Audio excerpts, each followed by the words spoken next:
Hello నా చిన్నారి నేస్తాలు. ఈరోజు మన కథేంటో చూసేద్దామా? అనగనగా ఒక అందమైన అడవి.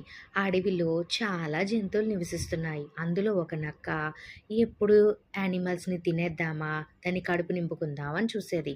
నక్క శబ్దం వినగానే జంతువులన్నీ పారిపోయేవి.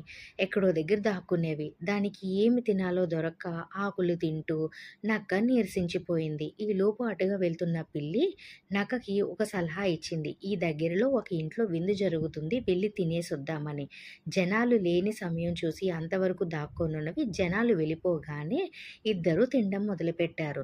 కడుపు నిండిపోయి ఫుల్లుగా తిన్న నక్క కదలలేకుండా ఉంది. జనాల అలికిడి వినగానే పిల్లి కిటికీలోంచి దూకింది. నక్క మాత్రం చనిపోయినట్టుగా నటించింది. ఈలోపు వాళ్ళు దాన్ని తీసి ఊరవతల పారేశారు. కళ్ళు తెరిచిన నక్క తిరిగి అడవి మార్గం పట్టింది. థ్యాంక్ యూ పిల్లలు.